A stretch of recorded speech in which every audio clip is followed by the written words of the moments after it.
Welcome to social post. నేను విష్ణు, ప్రస్తుతంతో పాటు NISM CRISIL certified wealth manager Revanth Chalamala ఉన్నారు. వారితో మాట్లాడదాం. నమస్తే రేవంత్. నమస్తే సార్. రేవంత్ ఎలా ఉన్నారు? Thank you, all good. Okay, right. So programme start అయ్యే ముందు మీరు ఒక different and peculiar financial planning strategy గురించి ఏదో చెప్పారు. కెకాబో అంటే ఏదో అది పలకడానికి కూడా నోట్ దొరకలేదు. ఏంటి అసలు ఈ కెకాబో అనే ఫైనాన్షియల్ ప్లానింగ్ స్ట్రాటజీ? కొంచెం డీటెయిల్గా చెప్పండి దాని గురించి. సో మనకి రెగ్యులర్గా ఒక ట్రెడిషనల్ ఫైనాన్షియల్ ప్లానింగ్ స్ట్రాటజీ ఉంటుంది. ఏంటది 50-30-20 అనే ఒక రూల్ ఉంటుంది. 50% ఏమో మనం నీడ్స్ కోసం వాడుకోవాలి, 30% ఏమో వాంట్స్ కోసం వాడుకోవాలి, 20% ఏమో సేవ్ చేయాలి అని చెప్పేసి ఒక స్టాండర్డ్ స్ట్రాటజీ ఉంది. యాక్చువల్గా స్ట్రాటజీ మనకి యూఎస్లో డిజైన్ చేయబడింది. అది ఇండియన్ కాంటెక్స్ట్ కోసం డిజైన్ చేయబడింది కాదు, అక్కడ యూఎస్ కాంటెక్స్ట్ తోటి డిజైన్ చేయబడింది. సో ప్రాక్టికల్గా అక్కడ వాళ్ళకు ఉన్నటువంటి సిచ్యువేషన్లో పిల్లల యొక్క ఎడ్యుకేషన్ వాళ్ళ మీద బర్డెన్ కాదు. వాళ్ళకి ఆల్మోస్ట్ 12th స్టాండర్డ్ వరకు కమ్యూనిటీ స్కూల్స్లోనే వాళ్ళకి ఎడ్యుకేషన్ అంతా ఫ్రీగా దొరుకుతూ ఉంటుంది. సో వాళ్ళకి అక్కడ ఫెసిలిబాటు ఉంది కాబట్టి వాళ్ళు వాంట్స్ మీద అవసరమైతే ఎక్సెస్ అమౌంట్ స్పెండ్ చేసే పరిస్థితులు ఉన్నాయి. కానీ అదే మన రెగ్యులర్ లైఫ్లో మనం పిల్లల యొక్క స్కూల్ ఫీజులు పే చేసుకుంటూ వాంట్స్ కోసం మళ్ళీ సపరేట్గా కేటాయించుకోవాలనేటువంటి పరిస్థితులు లేవు. అయితే సేవింగ్స్ని కాంప్రమైజ్ కావాలి, లేకపోతే వాంట్స్ని కాంప్రమైజ్ కావాలి. ఐదర్ వేస్లో ఏదో ఒకటి కాంప్రమైజ్ అయితే తప్పించి మన లైఫ్ ముందరికి వెళ్ళేటువంటి పరిస్థితి మనకి లేదు. అదే మన ఇండియన్ కాంటెక్స్ట్లోకి వచ్చేసరికి మనకేమవుతుంది, సంవత్సరంకి వచ్చేసరికి ఒక్కొక్క పిల్లవాడికి దాదాపుగా 10,000-20,000 రూపాయలు పర్ మంత్ కాస్టింగ్ పెట్టాల్సి వస్తుంది ఎడ్యుకేషన్ కోసం. ఇద్దరు పిల్లలు ఉంటే సుమారుగా 30,000-40,000 రూపాయల వరకు కూడా ఖర్చు అవుతూ ఉంటుంది. సో ఆ 50-30-20 రూల్ అనేది ఒక ఆ ట్రెడిషనల్ ఏదైతే మనకి ఇప్పటి వరకు యూట్యూబ్లో ప్రచారంలో ఉందో అది అందరి లైఫ్లో సెట్ అయ్యే పరిస్థితులు లేవు. సో దానికి ఆల్టర్నేటివ్గా మనకి ఇంకొకటి కెపాబో, మనకి ఆ budgeting strategy, financial planning strategy అని చెప్పేసి జపాన్ నుంచి డిరైవ్ చేయబడింది. జపాన్ నుంచి? ఎస్, జపనీస్ వాళ్ళది. సో జపాన్లో ఎలా ఉంటుంది అని అంటే అక్కడ వాళ్ళ బడ్జెటింగ్ అంతా, వాళ్ళ ఫ్యామిలీ ఎక్స్పెన్సెస్ ఎక్కువ ఆడవాళ్లే హ్యాండిల్ చేస్తూ ఉంటారు. సో వాళ్ళ కోసం తయారు చేయబడింది ఈ Kakeibo. Yes, financial planning strategy and budgeting strategy. Exact, అంతే. సో వాళ్ళు ఏం చేస్తారు, బకెటింగ్ మెథడ్ లో దాన్ని ప్లాన్ చేస్తూ ఉంటారు. సో బేసిక్ గా బకెటింగ్ మెథడ్ అని అంటే వాళ్ళు టోటల్ గా వాళ్ళకు ఉండేటువంటి ఎక్స్పెన్సెస్ అనమాట అన్నిటిని 4 buckets కిందకి డివైడ్ చేసే ప్రయత్నం చేస్తారు. ఒకటి వచ్చేసరికి మనకి రెగ్యులర్ గా ఉండేటువంటి నీడ్స్, ఆ తర్వాత వచ్చేసరికి వాంట్స్, ఇంకొకటి మనకి కల్చరల్ ఈవెంట్స్, అంటే మనకి పండగలు, పబ్బాలు, బర్త్డేలు, మనకు కొన్ని కల్చరల్ ఈవెంట్స్ ఉంటాయి. అండ్ వాటితో పాటుగా అన్ఎక్స్పెక్టెడ్ ఈవెంట్స్, అంటే మనకి లైఫ్లో వచ్చే ఎమర్జెన్సీస్ అయి ఉండొచ్చు, మెడికల్ అవ్వచ్చు, కార్ బ్రేక్ డౌన్ అవ్వచ్చు, ఇటువంటి అన్ని కూడా మనకి ఏమంటాం, అన్ఎక్స్పెక్టెడ్ ఎక్స్పెండిచర్ ప్యాటర్న్ అంటాం. సో మనకి మెజారిటీ ఆఫ్ ద కేసెస్లో ఏదైనా బడ్జెటింగ్ చేసేటప్పుడు కేవలం మన నీడ్స్కి సంబంధించిన బడ్జెట్ని ఒక్కటే ప్లాన్ చేసుకోవటం వల్ల లైఫ్లో మనకి రెగ్యులర్గా వచ్చే ఈ కల్చరల్ స్పెండింగ్, అన్ఎక్స్పెక్టెడ్ స్పెండింగ్ సడన్గా లైఫ్లోకి రావటం వల్ల చాలాసార్లు మనమే జీవితంలో అనుకోని ఉంటాం, ఎంత సంపాదించినా కానీ డబ్బులు సరిపోవట్లేదు అని. ఎందుకు అయిపోతున్నాయో, ఎక్కడ అయిపోతున్నాయో మనకి తెలియదు అని చెప్పేసి అనుకుంటాం. సో దీనికల్లా ఒకటే ఒక సొల్యూషన్ మన ఆడియన్స్కి మనం చెప్పగలిగేది ఏంటంటే ఈ కెకాబో బడ్జెటింగ్ స్ట్రాటజీ, ఈ ఫైనాన్షియల్ ప్లానింగ్ స్ట్రాటజీ వాళ్ళకి అద్భుతంగా సూట్ అయ్యే అవకాశాలు ఉంటాయి. సో దాని గురించి ఒకసారి ఎక్స్ప్లెయిన్ చేసే ప్రయత్నం చేస్తాను. సో బేసిక్గా ఫస్ట్ మనకి ఈ 4 bucketsలోకి మనం 25% చొప్పున 4 bucketsలోకి మన బడ్జెటింగ్ని ప్లాన్ చేసుకోవాల్సిన అవసరం ఉంది. నీడ్స్ అంటే ఏంటి, ప్రతి నెల మన ఇంటికి సంబంధించినటువంటి రెంట్ అయి ఉండొచ్చు, ఫుడ్ అయి ఉండొచ్చు, మన ఇన్సూరెన్స్లు. సహజంగా ఇన్సూరెన్స్ అంటే నీడ్ ఏంటి అని అనుకుంటారు, కానీ insurance is also a need now. గతంలాగా లేదు, ఎందుకు బాగా పెరుగుతున్నాయి ఖర్చులు కాబట్టి ఇన్సూరెన్స్ కూడా మనకి నీడే.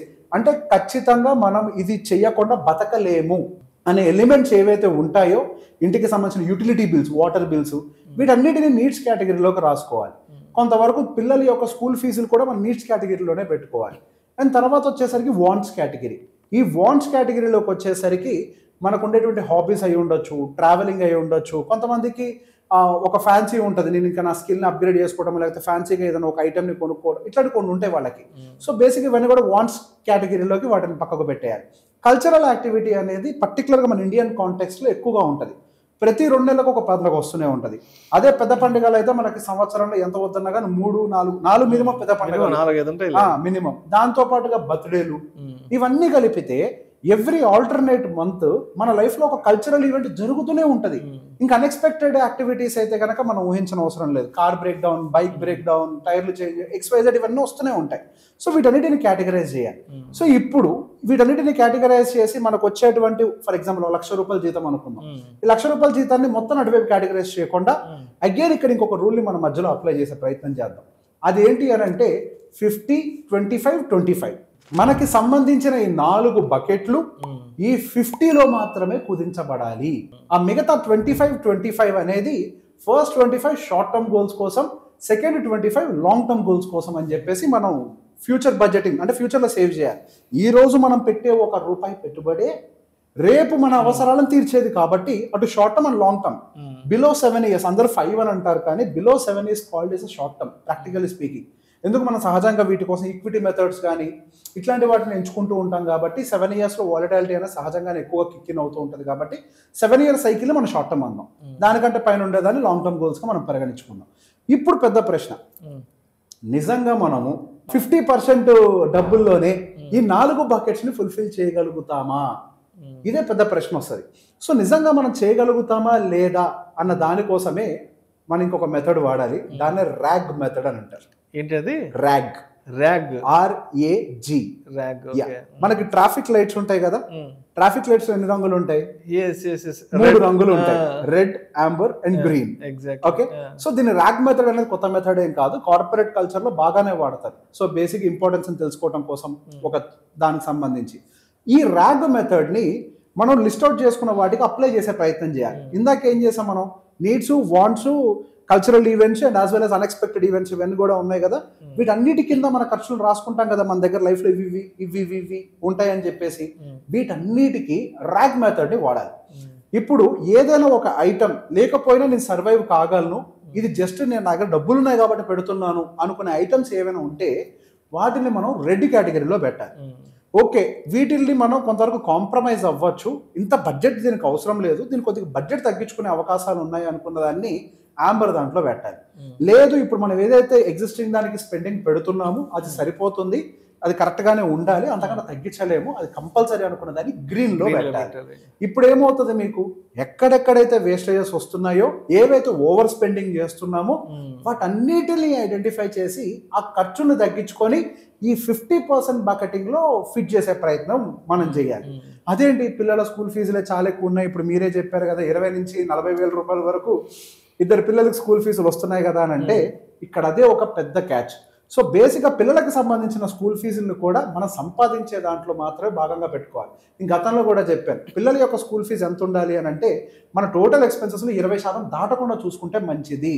మన టోటల్ సంపాదించే దాంట్లో 20% మించి ఉంది అని అంటే అది మన స్తోమత అవ్వకపోవచ్చు అని.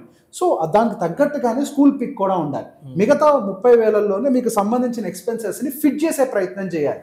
అదేంటి, హైదరాబాద్లో ఇల్లు 25,000 ఉంది కదా అని అంటే మనకు ఆప్షన్ లేదు. మనం ఫ్యూచర్లో ఉండేటువంటి నీడ్స్ని ఐడెంటిఫై చేసి సాల్వ్ చేయాలన్నా మన అవసరాన్ని బట్టి ఇప్పుడు చిన్న దాంట్లో అయినా కానీ కంఫర్టబుల్గా, మరి నేనేమో 5,000, 2,000 రూమ్ అని చెప్పట్లేదు, ఒక 15,000 దాంట్లో ఉన్నా కానీ ఇంకొక 15,000 తోటి కొద్ది ఖర్చును అటు ఇటు అడ్జస్ట్ చేసుకునే ప్రయత్నం చేసుకోవచ్చు. సో మిగతా ఉన్నటువంటి ఆ 25% మనకు డెఫినెట్గా కొన్ని ఉన్నాయి కదా, ఏంటి వితిన్ 3-4 ఇయర్స్లో ఒకవేళ ఆడపిల్ల ఉంటే ఆడపిల్ల ఫంక్షన్లు అయి ఉండొచ్చు, లేకపోతే మీకు డెఫినెట్గా ఒక ఇల్లు కొనుక్కోవాలని కోరిక ఉండొచ్చు. అవన్నీ కూడా సహజంగా ఎంత టైం ఫ్రేమ్లో పెట్టుకుంటాం, 7 years, 5 years టైం ఫ్రేమ్లో మన టార్గెట్లు వస్తూ ఉంటాయి. పిల్లలు హైయర్ ఎడ్యుకేషన్కి వెళ్తారను ఇట్లాంటి రకరకాలు వస్తూ ఉంటాయి. సో ఏమేమి ఉన్నాయో మరి వాటికి కూడా సేవ్ చేయాలి కదా. అరే లేదు, నాకు సంపాదించే డబ్బులు సరిపోవట్లేదు, నేనేమో ఇప్పుడు మంచిగా బతకాలనుకుంటున్నాను అనుకున్నాం అనుకోండి, అప్పుడు ఖచ్చితంగా పిల్లల హైయర్ ఎడ్యుకేషన్ దగ్గర కాంప్రమైజ్ అవ్వటమో, ఇళ్ళ దగ్గర కాంప్రమైజ్ అవ్వటమో, రిటైర్మెంట్ లైఫ్ని కాంప్రమైజ్ అవ్వటం ఏదో ఒకటి చేస్తాం. సో భవిష్యత్తులో మనకంటూ ఫ్రూట్స్ రావాలి అని అంటే ఈరోజు ఒక విత్తనం నాటాలి. ఆ విత్తనం అనేది ఎర్లీగా నాటితేనే అది పెరిగి చెట్టై దాని నుంచి వచ్చే పళ్ళతోటే మన లైఫ్ అనేది సర్వైవ్ కాగలుగుతాం. సో అందుకే ఈ 25-25 అన్న దాన్ని ఖచ్చితంగా మెయింటైన్ చేయాలి. సో బేసిక్గా మనకి ఈ కెకాబో అంటే గతంలో ఉన్నటువంటి 50-30-20 రూల్ ఎందుకు వర్కౌట్ అవ్వదు అంటున్నాం అంటే 80% అక్కడ మొత్తం తిరిగే పోతుంది. 25 ఏదైతే 20% మిగులుతుందో ఆ 20% తోటి మీ రిటైర్మెంట్ అయినా కనీసం మీరు అచీవ్ కాగలుగుతారా? ఏది కాదు, మనకు ఆప్షన్ లేదు. సేవింగ్స్ ఇంక్రీజ్ చేయడం అనేది మన ఇండియన్ కాంటెక్స్ట్ లో తప్పదు. ఇంకా ఎందుకు, education is not free, medical is not free, marriages are not free, celebrations are not free. వేరే దేశాలు ఎన్ని ఉన్నాయా? ఎస్ ఐదర్ మెడికల్ అన్న ఫ్రీగా ఉంటుంది, ఎడ్యుకేషన్ ఫ్రీగా ఉంటుంది, కల్చరల్ ఈవెంట్స్ ఉండవు వాళ్ళ దగ్గర. ఏముంటది వేరే కంట్రీస్లో క్రిస్మస్ తప్పించి ఏమీ ఉండదు. బట్ మన ఇండియన్ కాంటెక్స్ లో ప్రతిరోజు ఒక పండగే, సంవత్సరం అంతా పండగలే. మరి వాటన్నిటికీ తగ్గట్టుగా ప్రాపర్గా అన్ని ప్లాన్ చేసుకోవాలి అని అంటే మనకి సేవింగ్స్ వైపుగా ఫోకస్ ఎక్కువగా పెంచుకోవాల్సిన అవసరం ఉంది. సేవింగ్స్ ని ఇగ్నోర్ చేస్తే అది కొంత ఇబ్బంది పెట్టే అవకాశాలు ఉన్నాయి. సో ఓవరాల్ గా కన్క్లూజన్ గా మరి ఈ కెకాబ్ ఫైనాన్షియల్ ప్లానింగ్ లో లాభ నష్టాలు ఏంటి అసలు ఒకసారి? సో ఫస్ట్ దీంట్లో మనకి ఇందాక నేను చెప్పినట్టుగా ఈ బడ్జెటింగ్ తయారు చేసుకోవడంలో ఒక పెద్ద ఛాలెంజ్ మనకు కనిపిస్తుంది. మనకు అనిపిస్తూ ఉంటుంది, అరే నేను దీంట్లో కాంప్రమైజ్ కాలేనే ఈ ఖర్చుని అని చెప్పేసి. మన జీవితంలో కాంప్రమైజ్ కాగానే ఖర్చు ఏదైనా ఉంది అని అంటే ఫస్ట్ దీన్ని, ఈ జానడు పొట్టకు కావాల్సిన ఫుడ్ ఏదైతే మనం లోపల తీసుకుంటామో దాన్ని కాంప్రమైజ్ అవ్వాల్సిన అవసరం లేదు. Transportation can be compromise. ఇప్పుడు ఏదో కార్లో వెళ్తున్నాం అనుకోండి, బైక్లో వెళ్ళొచ్చు, సో అట్లా కొంత కాంప్రమైజ్ అవ్వచ్చు. మనం వేసుకునే బట్టల్లో కూడా, మనం వేసుకునే షర్ట్ రెగ్యులర్ గా వేసుకునేది 2,500-3,000 రూపాయలది అయితే మనం దాన్ని కొంత కాంప్రమైజ్ అవ్వచ్చు. సో ఇక్కడ మోస్ట్ డిఫికల్ట్ ఛాలెంజ్ ఏంటంటే మన సైకలాజికల్ గా మనకు అవసరమైన వాటిని స్టెప్ డౌన్ చేసుకోవడం. సో బేసిక్ గా అందుకే ఒక మాట ఎప్పుడు చెప్తానంటే, ఏదైనా ఒకటి స్టెప్ అప్ చేస్తున్నాము మన లైఫ్ స్టైల్ ని అని అంటే అది మనం భవిష్యత్తులో కూడా ఉద్యోగం చేయకపోతే ఎఫర్ట్ చేయగలిగితేనే చేయండి అని చెప్తాం. మన ఎఫర్ట్ భవిష్యత్తులో ఉద్యోగం లేకపోతే చేయలేనప్పుడు అది మంది కాదు. ఈ రోజు ఉద్యోగం ఉంది, వయసు ఉంది, 30 సంవత్సరాలు, 40 సంవత్సరాలు, 60 సంవత్సరాలు, ఓకే. ఆ తర్వాత డెఫినెట్ గా మనకి ఏది కూడా అచీవ్ చేయలేం కదా మనం సంపాదించలేకపోతే. కానీ సంపాదించాలి అని అంటే ఉద్యోగం ఇస్తారా? 60 సంవత్సరాలు దాటితే ఏదో ఒక ఉద్యోగం దొరుకుతుంది, కానీ 60 సంవత్సరాలకు ముందు ఉన్నటువంటి జీవితం రాదు. కాబట్టి ఆ లైఫ్ స్టైల్ ని అవసరాన్ని బట్టి ఎర్లీ ఏజెస్ లో కరెక్ట్ గా ప్లాన్ చేసుకోవాలి. సో అది మీకు విత్ ఇన్ ద బడ్జెట్ లో ఫిట్ అవుతుంది అని అంటే you can do whatever you want. Here and there +or-5% తోటి దాన్ని ప్రాపర్ గా ప్లాన్ చేసుకోండి. సో ఇదే మేజర్ గా వచ్చే ఛాలెంజ్ అంతా psychological. And I have seen people ₹1,00,000 సంపాదిస్తున్నా కానీ 40,000 రూపాయల్లోనే కంఫర్టబుల్ గా బతుకుతున్న వాళ్ళు బోలెడు మంది ఉన్నారు. So basic it is all about how we plan it. మనకి ఇది సరిపోతుందా చెక్ చేసుకునే దాంట్లోనే ఉంటుంది. లేదు ఇది ఒకటే లైఫ్, నేను ఇప్పుడే బతుకుతానంటే లైఫ్ అంతా మర్చిపోండి. 10 ఏళ్ల తర్వాత ఎట్లా బతుకుతామంటే కూడా మనకు సమాధానం ఉండదు. సో అదే ఒక మేజర్ సమస్య, సైకలాజికల్ ఇష్యూ తప్పించి దాన్ని ప్లాన్ చేసుకోవటంలో హియర్ అండ్ దేర్ కొద్దిగా అడ్జస్ట్మెంట్ 5% అటు అడ్జస్ట్ చేస్తే మొత్తం సెట్ అయిపోతుంది. దీనివల్ల అడ్వాంటేజెస్ ఏంటి? కేవలం ఈ రోజు బతకటమే కాదు, భవిష్యత్తులో రాబోతున్నటువంటి షార్ట్ టర్మ్ గోల్స్ ని అచీవ్ కాగలుగుతాము. అండ్ ఆ తర్వాత రాబోతున్నటువంటి ఒక రిటైర్మెంట్ లైఫ్ అయి ఉండొచ్చు. మన తెలుగు వాళ్ళకి పర్టికులర్ గా ఒక ఇంటి కళ అనేది ఎక్కువగా ఉంటుంది సౌత్ ఇండియన్స్ కి. ఆ ఇంటి కళను కూడా అచీవ్ కావడానికి వాళ్ళకి అవకాశం దొరుకుతుంది. సో దీంట్లో ఉండేటువంటి అడ్వాంటేజెస్ ఏంటి? ఇక్కడ కేవలం మన లైఫ్ అని అంటే కరెంట్ బతుకుతున్నటువంటి కేవలం సిచ్యువేషన్ కాదు, మన భవిష్యత్తులో రాబోతున్నటువంటి ఈవెంట్స్ను కూడా ప్లాన్ చేసుకోవడానికి మనకు ఒక స్పేస్ దొరుకుతుంది. సో ఇక్కడ రెండిట్లో కూడా అడ్వాంటేజెస్ డిసడ్వాంటేజెస్ ఉంటాయి. డిసడ్వాంటేజెస్ కేవలం సైకలాజికల్గా మాత్రమే పరిమితం అయి ఉంటాయి, అడ్వాంటేజెస్ మాత్రం భవిష్యత్తు మొత్తం ఉంటుంది. Thank you sir, thank you so much Revanth. జపనీస్కి సంబంధించిన మంచి money investing formula, like money financial strategy ఏదైతే ఉందో కెకాబ్, దానికి సంబంధించిన కంప్లీట్ డీటెయిల్స్ మన ఆడియన్స్కి అందించారు. Thank you so much.